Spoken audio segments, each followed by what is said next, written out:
যুগের সাথে তাল মিলিয়ে চলার চেষ্টা করুন। যুগের সাথে যদি তাল মিলিয়ে না চলতে পারেন, তাহলে আপনি মানসিক অবসাদে মানে ডিপ্রেশনে তো ভুগবেনই, এবং আপনার সন্তান সন্ততিদেরকেও মানসিক মানে অশান্তি তারা তারা ভুগবে তাদের মা বাবাকে নিয়ে। আমাদের সময় আমাদের শ্বশুর শাশুড়ি মা বাবা তারা যুগের সাথে ঠিকমতো তাল মিলিয়ে চলতে পারেনি বলে অনেক অসুবিধায় আমরা পড়েছিলাম। কিন্তু এখন দেখতে পাচ্ছি আমার বয়সী যারা, তারাও অনেক মহিলাকে আমি দেখেছি যারা শুধু মোবাইল কল করার জন্য আর কল রিসিভ করার জন্য ইউজ করে।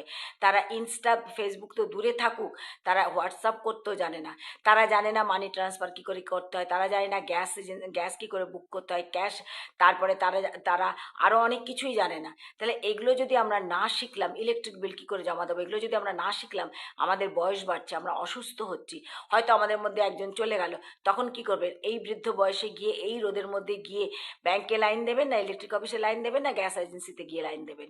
যখন এই এত টেকনোলজি উন্নত হয়েছে, টেকনোলজি আমাদেরকে শেখাচ্ছে এত কিছু, তাহলে আমরা সেগুলো গ্রহণ করব না কেন? আমরা কেন যুগের সাথে চলার চেষ্টা করব না? আমরা কেন সেই আদ্যিকালের বদ্যিপুরের মতো পড়ে থাকবো?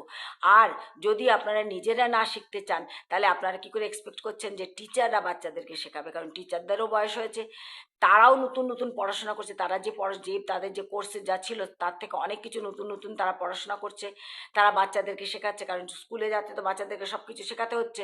তাহলে টিচারদের কাছে কেন এক্সপেক্ট করছেন যে টিচাররা সব কিছু শেখাবে আপনাদের বাচ্চাদেরকে? টিচাররা যদি করতে পারে, তাহলে আপনারা কেন করতে পারবেন না? কেন করবেন না, আমার কথা হচ্ছে সেটা। আর এই কারণে প্রতিটি ঘরে ঘরে অশান্তি হচ্ছে, ছেলে ছেলের বউয়ের সাথে প্রতিটি ঘরে ঘরে অশান্তি হচ্ছে। অনেক বাড়িতে আমি দেখতে পাচ্ছি এখনো বউদেরকে সেই মানে ঘরের মধ্যে বেঁধে মানে আটকে রাখা, বউকে প্যান্ট পরতে দেবো না, বউকে এঁঠো কাটা বিচার শেখাবো, বউকে স্বাধীনতা দেবো না। আমার বাড়ি না, বাড়িটা সবার। আপনার যদি বাড়ি হয় সেই বাড়িটা আপনার ছেলে যখন বিয়ে করে নিয়ে আসছে সেই বাড়িটা আপনার বউয়েরও। সুতরাং এসব কথা বলবেন না। আপনারা যুগের সাথে তাল মিলিয়ে চলুন।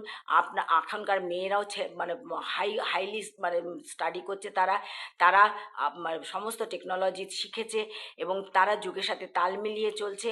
এবং তাদের কাছে এইসব এক্সপেক্ট করবেন না। তারা তারা স্বামীর সাথে কাঁধে কাঁধ মিলিয়ে রোজগার করছে, এবং সংসারে সেই রোজগার সংসারেই ঢালছে। তো তাদের সাথে এই নিয়ে অশান্তি করে সংসারে অশান্তি করবে না। এই জন্যই এত এত সংসার ভেঙে যাচ্ছে। যারা এগুলো মেনে নিতে পারছে না, তাদের সংসারই ভেঙে যাচ্ছে। আমি বারে বারে বলছি, যুগ পাল্টাচ্ছে, নিজেকে পাল্টাবেন। নিজেকে না পাল্টালে কখনোই সংসারে শান্তি বজায় থাকতে পারে না।